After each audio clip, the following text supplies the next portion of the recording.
위원장, 지금 성남 적폐청산 특별위원회 여기 위원장인 장영하 변호사, 이분은 판사 출신으로 업무를 했던 분이고 이번에 성남시장 후보로 나가서 선거에 나가와 같이 성남에서 오랫동안 NGO 활동을 한 분이라 잘 알고 있는 분인데, 성남 출발해서 오고 있는데 한 5분 내지 10분 늦을 것 같습니다. 그 사이에 제가 지금 현재 진행되는 상황과 또 여러분 알고 싶은 내용, 오늘 그 팩트와 관련해서는 또 우리가 오늘 발표할 내용은 장영하 변호사, 저도 지금 갖고 있습니다만 복사도 해갖고 있는데, 장영하 위원장이 오시면 그분한테 직접 듣는 걸로 그렇게 하겠습니다.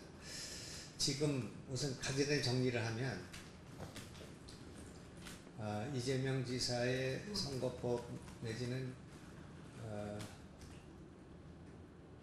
뇌물 특수 뭐라고, 나도 법을 잘 몰라서 이 뇌물 문제와 관련돼서는 4건이 고발이 되어 있습니다. 지금 저희가 하는 것은 되게 다 알고 있겠습니다. 한 가지는 오늘 제기되고 있는 이재명 지사의 형님 이재선 씨, 지금 돌아가셨습니다만 재선 씨를 정신병원에 강제로 입원시켰다는 의혹과 관련된 직권남용 혐의입니다. 두 번째는 배우 김부선 씨와 사이에 있었던 부적절한 관계와 또 그 이후에 여러 가지 문제에 대해서 경기도지사 선거에서 허위사실 유포와 관련된 선거법 위반 문제, 이것도 지금 진행이 되고 있고, 세 번째로 우리가 고발한 성남FC의 160억인지 165억인지 그 정도의 차이가 있습니다만, 그것을 기업으로부터 거뒀는데 그것이 여러 가지 특혜 의혹이 있다고 주장하고 있는 이 문제에 관한 제3자 뇌물 문제, 이것이 있습니다. 그 다음에 이제 네 번째는 이번에 그것이 알고 싶다에서 제기되었던 조폭 연루 문제와 관련된 허위사실 유포 문제, 이렇게 네 가지가 저희가 고발한 내용으로 있고, 저는 이제 검찰 조사를 마친 상태에 있습니다. 지금 이 네 가지 문제에 대해서는 제가 고발인의 입장으로 가서 조사를 받았고요. 그리고 성남 분당경찰서 진흥계가 이것을 담당하고 있습니다. 그리고 이재명 지사 측의 소위 팩트체커 법률단인가, 거기서 저를 고발한, 저와 김부선 씨를 공동정범으로 고발한 사건은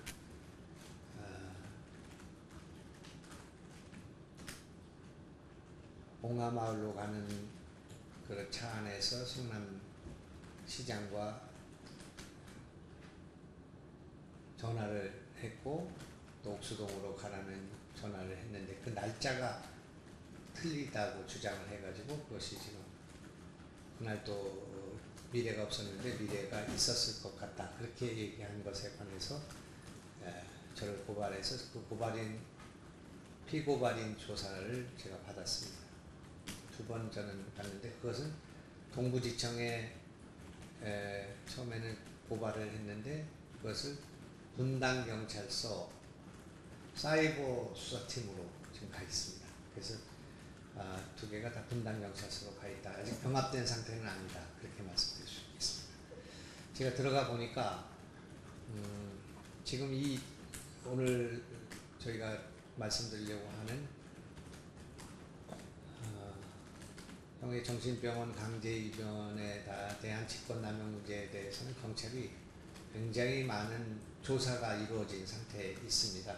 일단 공무원들도 소환을 하고 보건소장도 소환을 하고 또 여러 조사할 게 많은데, 그 조사를 상당수 진행하고 압수수색을 2번인가 진행한 걸로 알고 있습니다만 그렇게 진행이 된 상태에 있고, 상당히 수사가 진척된 상태에 있습니다. 그 다음에 그 여배우 문제와 관련해서는 지금 다 아시는 바와 마찬가지로 주진우, 김어준, 주진우 다음 공지영, 고은광순 여기까지 다 조사가 되어 있고 김무선 씨가 출두하길 기다리고 있는 상태에 있습니다. 그래서 이제 보게 되고 나면 아마 이재명 시장에 대한 조사도 있지 않을까 이렇게 기대를 할 수 있는 그런 상황이라고 볼 수 있습니다.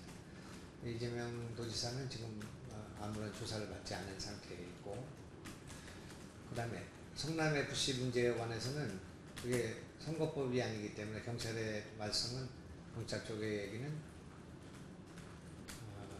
그것은 조금 시간이 있기 때문에 지금 착수를 안 하고 있는, 그 착수를 하게 되면 굉장히 많은 조사가 이루어져야 돼. 각 기업들이 거기 돈을 낸 기업을 불러다 조사를 해야 되는 문제가 있기 때문에 그런 그 기사 미뤄지고 있는 상태에 있습니다. 조폭구 문제는 최근에 고발했기 때문에 아직 진행이 되는 건 없는 걸로 알고 있는데 그런 상황이고, 제 문제에 대해서는 저는 이제 그것이 이제 김무선 씨가 그러니까 노무현 대통령이 연결식을 지금한 그 날짜를 잘못 아시는 바람에 나중에 보니까 그것이 이제 안장식이 있었던 7월 6일인가요? 그런 그 49제 그 날짜를 그 10년 전 일이기 때문에 참고한 데서 온 문제인데, 하여튼 그런 문제가 팩트는 다른 것이다 그래가지고 지금 고발이 되어 있는 상태이고, 저는 그걸 여러 가지 자료를 가지고 해명을 하고 소명을 한 그런 상태에 현재 있습니다. 여기까지가 지금 현재 이 사건이 지금 진행되고 있는 상태에 있는데, 제가 생각할 때는 우선 그 직권남용 문제, 이거는 굉장히 중대하고 심각한 문제로 보고 있습니다. 왜냐하면 멀쩡한 사람을 정신병원에 입원을 시키는 일을 직권을 이용해서 하게 된다면 그것은 굉장히 큰 인권 유린이고 굉장히 심각한 직권남용 문제이기 때문에 이 문제를 규명하는 일이 대단히 중요한데 상당한 진척이 있는 문제라고 생각합니다. 아까 말씀드렸지만 저는 이건 5가지 이유에서 명백하게 직권이 남용됐다 이렇게 상식적으로 제가 생각을 하고 있는데, 법률적인 것은 아니지만 첫째로는 어떻게 가족들과 본인과 배우자가 모르는 상태에 정신병원으로 입원시키는, 강제 입원시키는 일이 진행될 수 있었는가. 그 다음에 두 번째는 어떻게 의사들이 대면 진료가 없이 이런 소견서를 끊어줄 수 있었는가. 세 번째는 어떻게 어머니 80세가 넘은, 지금 현재 80세가 넘은 어머니인데 그때 몇 살인지는 지금 좀 따져봐야 되겠습니다. 80세가 넘은 전후된 어머니가 어떻게 공무원 7명, 8명의 주소나 이름을 알고 그분들의 그런 자수를 받아서 의사들의 소견서를 받을 수 있었는가. 네 번째는 어제 녹취록에 된 것처럼 김혜경 씨가 이것은 이재명 시장이 강제로 병원에 넣으려고 하는 것을 내가 막고 있고 또 이제는 막지 않겠다고 하는 그런 증언이 나와 있는 문제가 있을 수 있겠는가.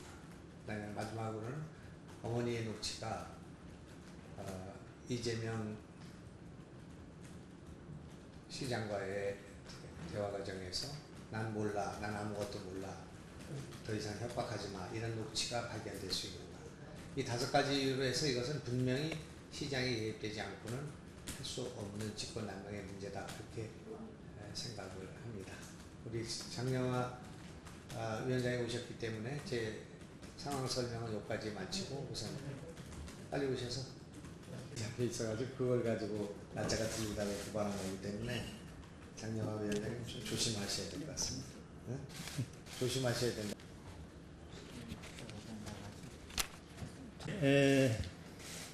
바른미래당의 진상조사위 전 위원장 장영하 변호사입니다. 지금 이제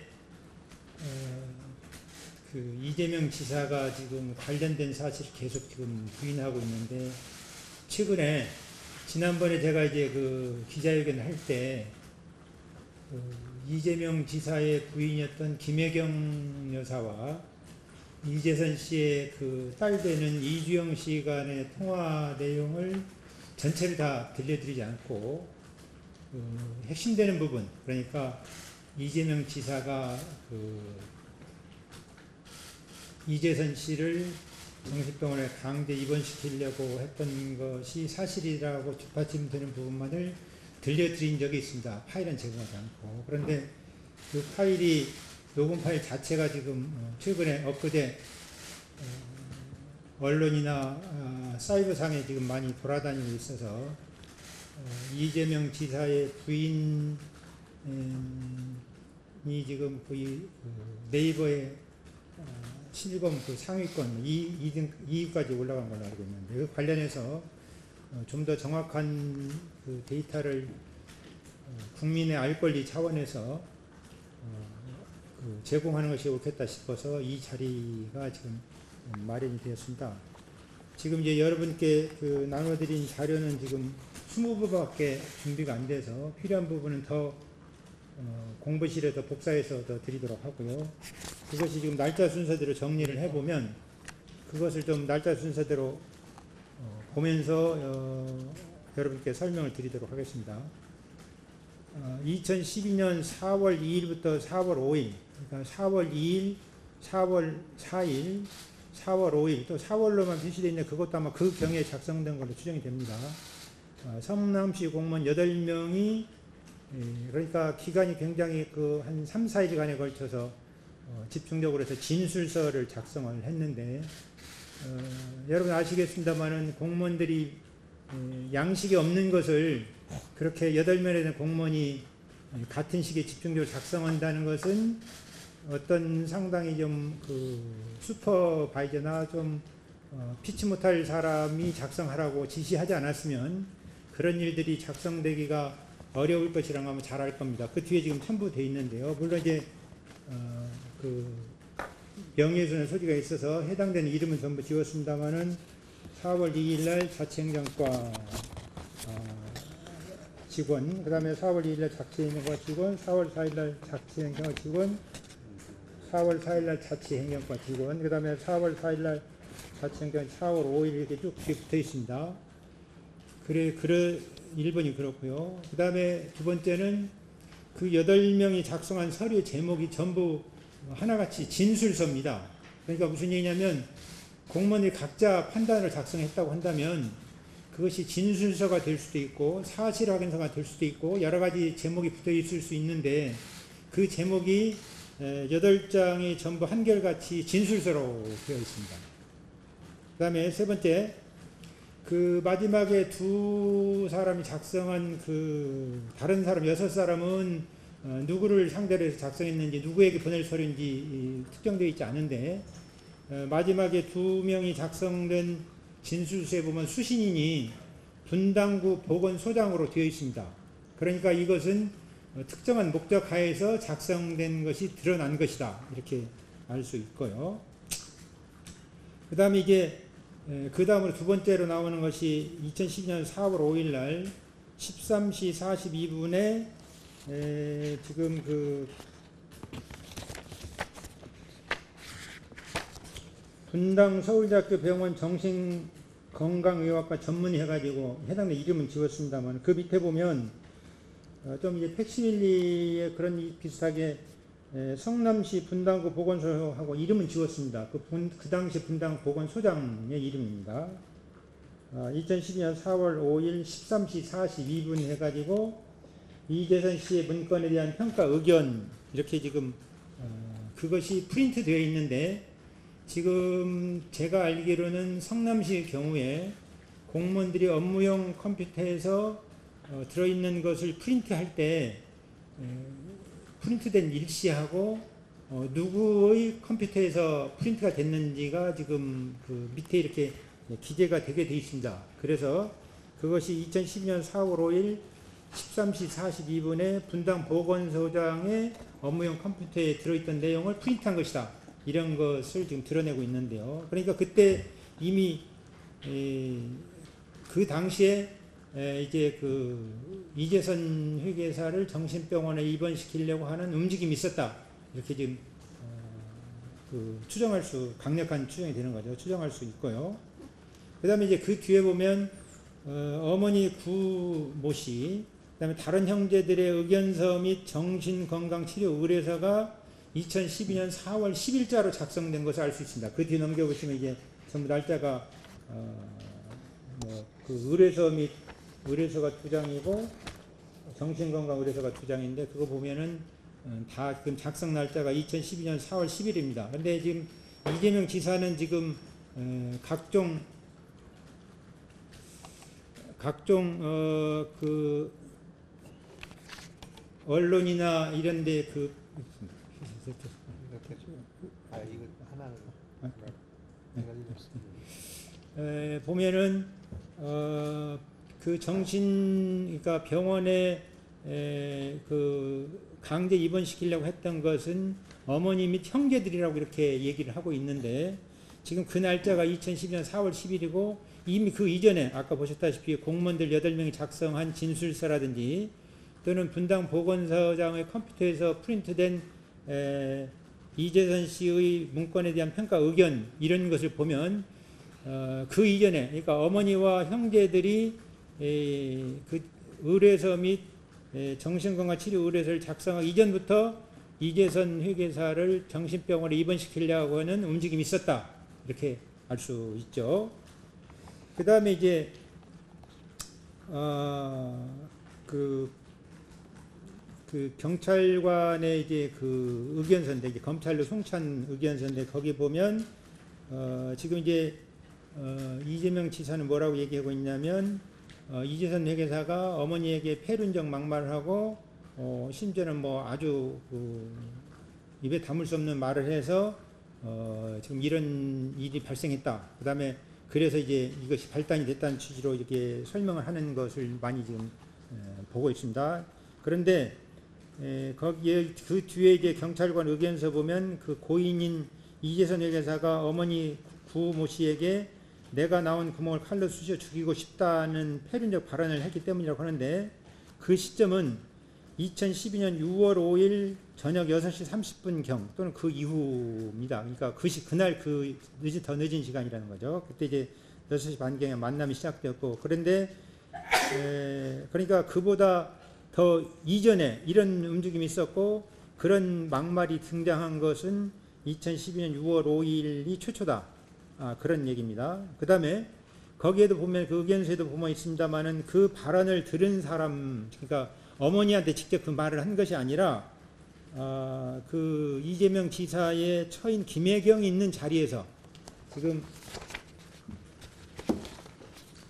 그 이제 의견서 해가지고 그 뭡니까 중원경찰서 사법경찰관 경사 모 씨가 지금 작성한 거에 보면 범죄 사실 2번에 피의자는 계속해서 2012년 6월 5일 18시 30분경 용인시 수지구 소재 문양 찻집 내에서 성남시장 이재명의 처 김혜경을 만난 자리에서 이렇게 해가지고 그러니까 그 말을 이재선 회계사가 한 것은 구호명이 들을 수 있는 자리가 아니고 이재명 지사의 처인 김혜경 씨가 있는 자리에서 한 것이다. 그러니까 그 말이 구호명 씨에게 전달이 됐다고 한다면 김혜경 씨가 전달했거나 아니면 녹음해서 전달했거나 이러지 않고는 구호명은 그 말을 들을 수 없는 상태입니다. 그러니까 그렇기 때문에 이 부분도 모순이 있다고 판단이 되고요. 그 다음에 이제 7항 2012년 7월 14일경에 고인이 성남시 접수한 민원 접수 목록 일목요연하게 작성되어 정리되어 있습니다. 지금 아까 그 의견서 뒤에 보면 그 민원 접수 목록 해가지고 그렇게 지금 2012년 7월 4일부터 14일까지 쭉 그렇게 목록이 작성되어 있는데 그런 지금 민원 접수 목록이 작성되는 것조차도 지금 이것이 어떤 양식이나 어떤 것에 의해서 지금 작성되게 된 무슨 근거나 양식이 있는 것이 아닌 것으로 판단되는데, 그렇다고 한다면 이것조차도 그 담당자 또는 그 담당자의 상급자가 그것을 작성하라고 지시 내지 뭐 어떤 그것이 이루어져서 의사 전달이 이루어져서 그것이 일목요연하게 작성되었다고 추정해 볼 수 있다고 하겠습니다. 그 다음에 지금 이재선 회계사와 지금 부인인 박인복 씨가 지금 강력하게 주장하는 것 중에 하나인데요. 그 뒤에 지금 약식명령을 보면, 약식명령은 지금 맨 뒤에 붙어 있습니다. 뭐 준비하다 보니까 맨 뒤에 지금 되어 있는데, 맨 뒤에 두 번째 목록 서류에 보면 그 약식명령의 범죄사실 2항에 보면 이 상해 맨 마지막에서 세 번째 장입니다. 맨 마지막에 세 번째 장 범죄사실 2항의 상해가 피고인은 2012년 7월 15일 19시 30분경 성남시 중원구 성남동 등등에서 이렇게 돼 있다고, 입시가 2012년 7월 15일 19시 30분경으로 되어 있습니다.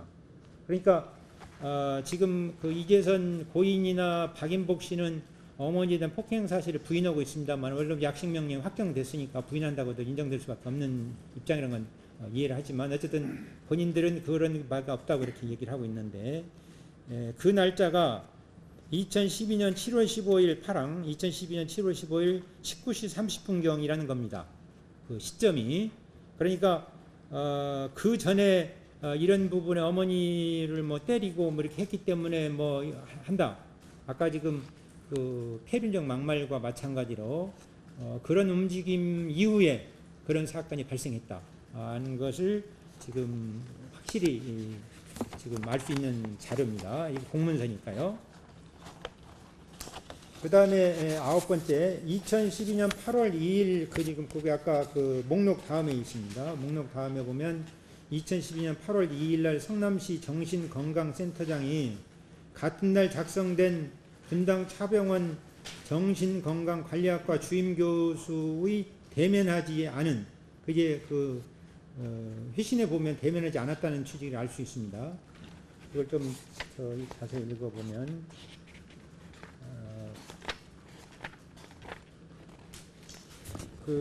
차병원 정신건강관리학과 주임교수가 작성한, 이름은 뭐 명예훼손관계 때문에 지웠습니다.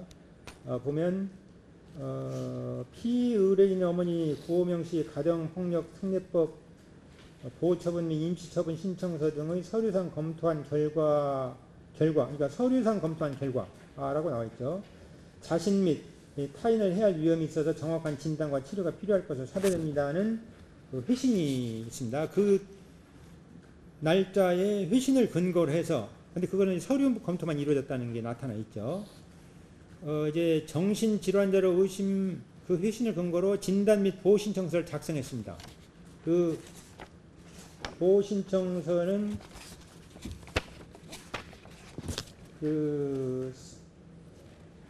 이게 지금 신청인이 보시면 알겠지만은 성남시 정신건강센터장이 작성을 했는데, 지금 지금 그 관계 법령 정신보건법에 따르면 대면, 지금 김영환 전 경기지도지사 후보님 여러 번 지난번에 말씀하시고 하셨습니다마는 그 정신질환자를 지방자치된 단체장이 사회 공공의 안녕을 위해서 강제 입원시키기 위해서는 반드시 대면한 진단서나 소견서가 있어야 된다고 지금 되어 있는데, 지금 그 뒤에 붙어 있는 거 보면 대면하지 않은 그 회신을 근거로 해서 성남시 정신건강센터장이 진단 및 보호 신청서를 2012년 8월 2일 날 작성한 사실을 알 수가 있습니다. 그러니까 이것도 지금 정신보건법 위반이죠. 그런데 정신과 의사들이 이걸 모를 수도 있겠습니다만은 정신과 의사들이 이런 정도를 모르고 정신과 의사를 하지는 않을 걸로 판단이 되고,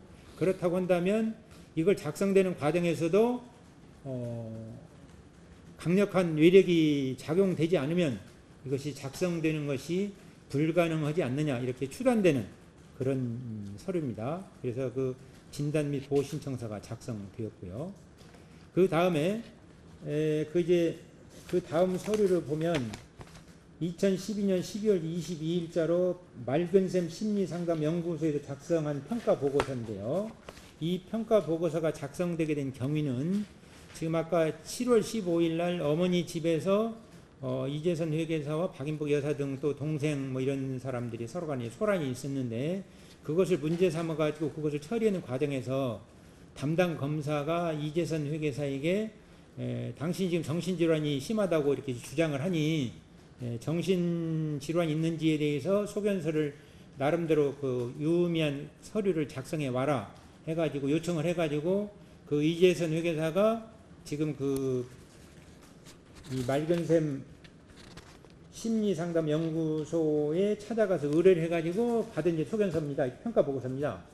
이 평가보고서를 검찰에 제출해가지고 그 다음에 이제 그것이 정신질환이 아니라고 판단이 돼서 그 다음에 이제 아까 약식명령이 나왔는데요.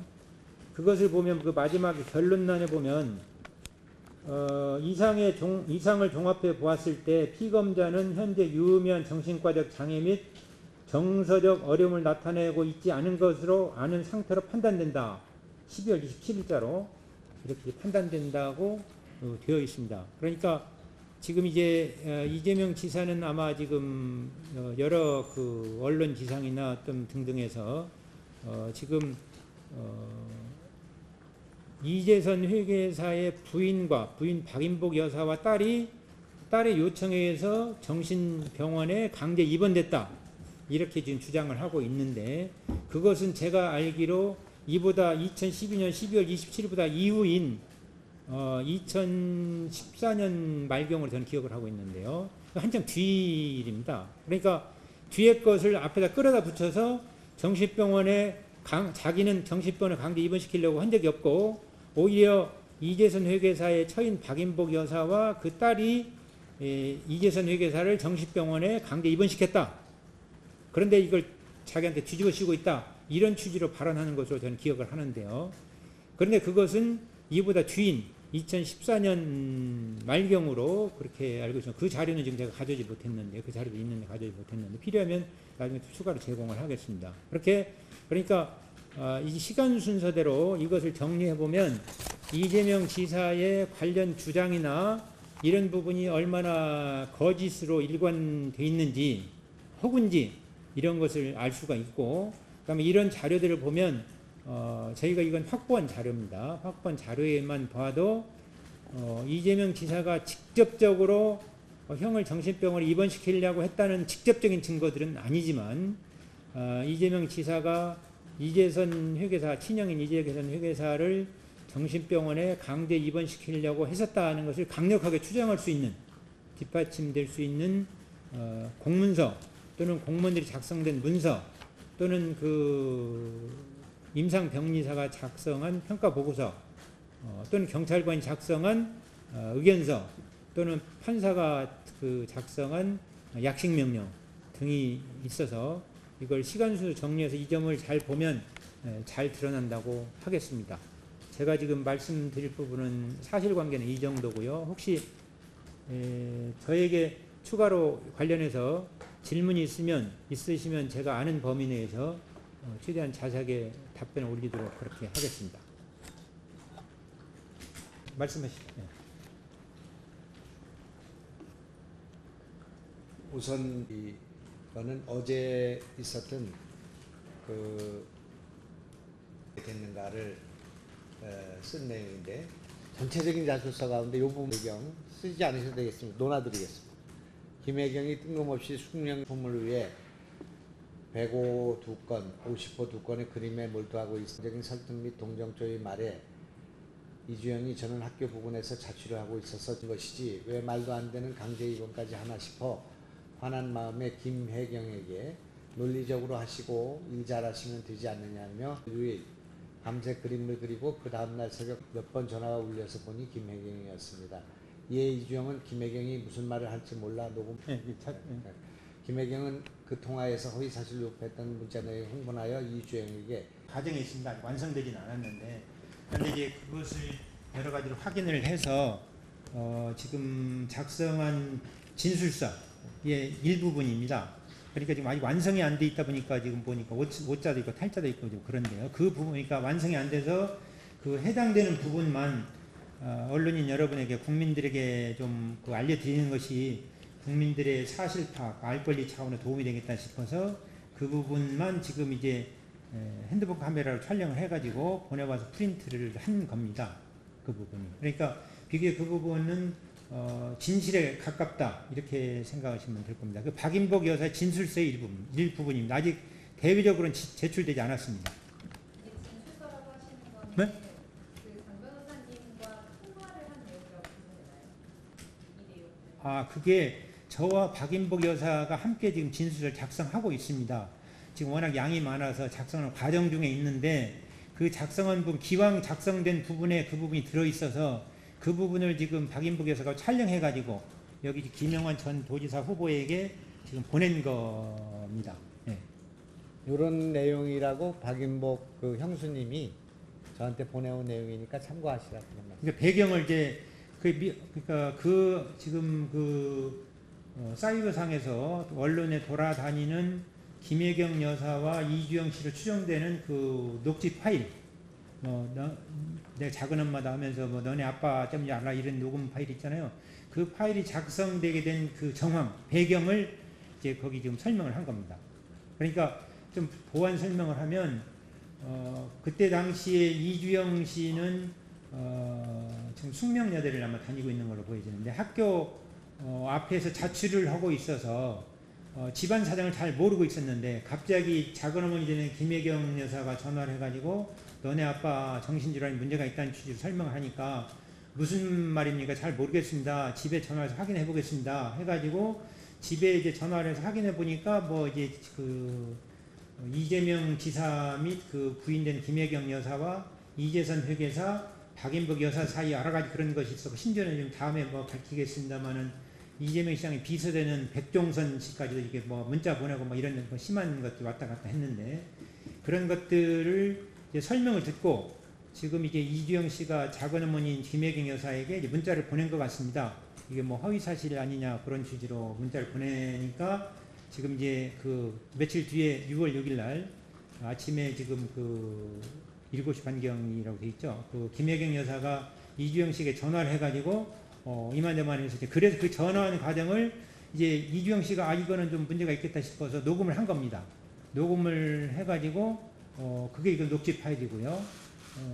그래서 그거 이제 문제가 있겠다 싶어서 그것을 이제 아버지 어머니에게 보내고 녹취 파일을 그런 과정에서 이제 지금 그때부터 보관이 돼 있었는데 최근에 이제 그것이 어떻게 유출돼 가지고 언론에 좀 돌아다니는 겁니다. 그 배경에 관한 설명을 정확하게 하기 위해서 박인복 여사가 그 배경을 좀 이왕이면 설명을 해달라. 오늘 저 언론인 여러분에게 브리핑을 좀 해달라고 해서 그 부분을 핸드폰 카메라 사진을 찍어가지고 김영환 전 후보에게 보내준 것입니다. 그거는 잘 모르겠습니다. 어떻게 유출됐느냐 여부는. 근데 어쨌든 어떤 뭐가 유출된 녹음 파일. 녹음 파일을 포함한 여러 가지 파일은 인터넷에 다 돌고 있었던 거고요. 저도 이제 그때 토론할 때 그때 봐서 이거는 증거다 이렇게 생각을 해서 발언에도 활용을 했고 검찰 조사에도 활용했던 건데 언론인들이 그때 말씀을 드렸는데 좀 유의하지 않았다가 이번에 이제 누군가가 그걸 녹취 파일을 공개한 것 같습니다. 인터넷에 다 돌고 있던 거예요. 최초에 그 녹음 파일이 지금 그 외부로 유출되게 된 것은 이재선 회계사가 이제 동생인 시장의 공권력을 남용해서 자신을 정신병원에 입원시키려고 강제 입원시키려고 한다는 사실을 알고 그거를 대응하기 위해서 저항하기 위해서 관련 자료를 전부 이제 녹음하고 보관하고 이제 글로 작성하고 해서 아마 2012년 언제경에 그 주변 언론인 성남시 의회 의원들에게 이메일로 그 호소문도 보내고 거기에 파일을 첨부해서 보냈습니다. 그래서 유출된 것이 최초로 알고 있고요. 그 뒤로 또 다시 유출됐는지 어떤지는 알 수가 없는데 그래서 지난번에 지방선거 과정에서 자유한국당의 중앙당 홈페이지에 그 게재됐던 것도 그것인지 아닌지 모르겠습니다만 거기서부터 출발해서 일부러 그 파일이 돌아다니기 시작한 걸로 알고 있습니다. 그때 아마 유출되지 않았는가 짐작이 되고요. 지금 여기 저 법률 일본과 법률 어디에 그 게재된 녹음 파일이 그거 동일한 것인지 다른 데서 유출된 것인지는 저는 지금 알지 못하겠습니다. 유출된 것은 그때 2012년경에 유출된 것으로, 그리고 이재선 회계사에 의해서 자신이 이제 자신을 도와달라, 정신병원 강제 입원 당하지 않고 싶다 이렇게 해서 성남 지역의 시의원 및 언론인들에게 보내면서 유출된 것으로 최초 유출된 것으로 그렇게 알고 있습니다.